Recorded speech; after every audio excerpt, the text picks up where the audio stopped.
lẹ́ni a tún ti mú wá fún yín lọ́tún tọ́jọ́ ń yọ mo tún ní kẹ́ ẹ tẹ̀lé mi lọ sórí pópónà nílùú Èkó kájọ bí àwọn èèyàn wípé ṣé mo rò pé oríṣiríṣi ọlùdé ló wà ní orílẹ̀-èdè wa àmọ́ tá a bá fún wa lórí ọ̀fẹ́ láti dá ọlùdé tuntun sílẹ̀ ọlùdé wo gan la jẹ́ àti pé báwo lẹ ṣe fẹ́ kí àwọn ará ìlú kí wọ́n ṣe máa yẹ ọlùdé náà sí Ẹja Lóní Bọ́bẹ̀kẹ́ lórúkọ tèmi lórí Orísun náà ládẹwà ẹ tẹ̀lé mi ká lọ orí pópónà ká lọ bí àwọn èèyàn.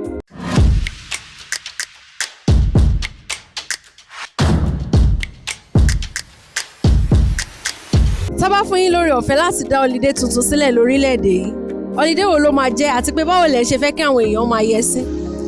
Èmi ò lè dá ọlídé kankan sílẹ̀. Ọlídé tí màá ní kí wọ́n dá sílẹ̀ ni òun ni ọlídé àánú. Mi ò rówó bóyá pọ́ìntì wà ká dá ọlídé sílẹ̀ weekend is okay for us a ní ìdá ọlídé ní Nàìjíríà. ọlídé àwọn mi ká dálẹ̀ òun náà ni ká máa celebrate nǹkan tá a bá nífẹ̀ẹ́ sí. a máa já bàbá àtìyá sí. Father's Day ni mo máa dá sílẹ̀.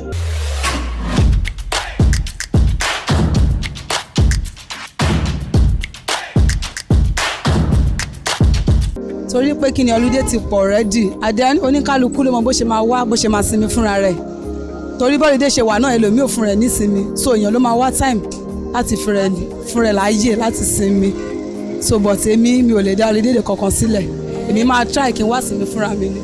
Àánú ló sọnù lórílẹ̀‐èdè yìí tí gbogbo ẹ̀ fi rí bó ṣe rí yìí kò sáànú mọ́ so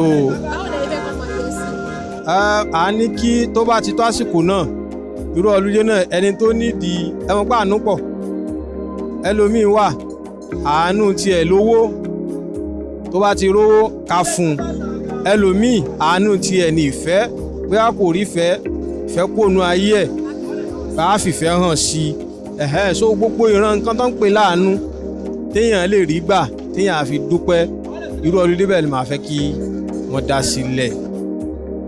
tó túmọ̀ sí pé gbogbo holiday tó wà yìí ó ti tó. It's okay. It is okay for us. I need any other holiday.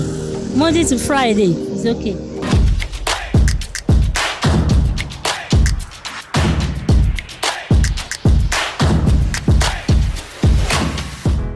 àwọn àbíkọ́ tá a ti ń ṣe tó yẹ pé ó ti wá pẹ́ àbíkọ́ tó yẹ pé ó wá bí ìtàn for example sin bóyá adáléṣẹ́ kan lé àmọ́ iléeṣẹ́ yẹn a wá wò pé kí ní ta dálẹ̀ yìí ó mú ní tó bá wà ó kò rọrùn kó tó ṣẹlẹ̀ ṣùgbọ́n látàrí àwọn ní ẹni tó bá ní tó dùn ká wá celebrate gbogbo ní ọjọ́ celebration ni ọ̀gá mi ó á celebrate lákájẹra wá sí wàá invite àwọn ọmọọṣẹ́ ẹ̀ kóra yín jọ wàá celebrate pé ní ọjọ́ yìí ní ọjọ́ ìdùnnú mi ni o níjọ́ tí ìyàwó tó fẹ́ sílé tó rò pé mo ṣe fẹ́ mo fẹ́ ìfijọ́ kan lẹ̀ fún kí n máa celebrate ìfẹ́ àwọn méjèèjì gẹ́gẹ́ àti mọ̀ pé ọjọ́ kan náà ń pè ní ọjọ́ àyájọ́ olólùfẹ́ lónìí a máa fi celebrate bí a tún mi gbé bí a kìíní kan idea of a celebration of life of love and many things.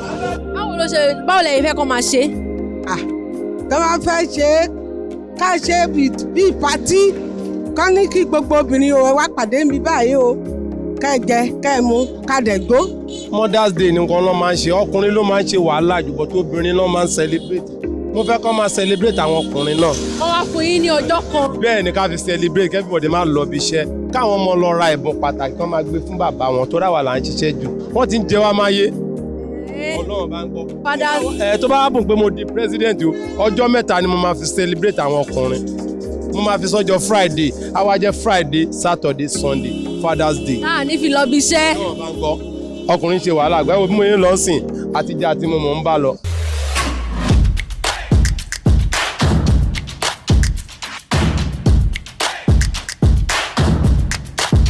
gbogbo wa náà la ti gbọ́ àwọn kan ní a nílò holiday àwọn kan dẹ̀ ní pé a nílò holiday gbogbo aládẹ̀ ti gbọ́ bó wá ṣe ń lọ lórí pópónà ní gbogbo ọjọ́ láàmú wa fún yín lórí Orísun èmi náà lẹ́mọ̀ bá sórí ẹ̀yìn náà lẹ́mọ̀ wò mí ní gbogbo ìgbà Ẹja Lóní Bọ́bẹ̀kẹ́ lórúkọ tèmi ẹ má yí kúrò ń bẹ̀ lọ́jọ́kọ́jọ́.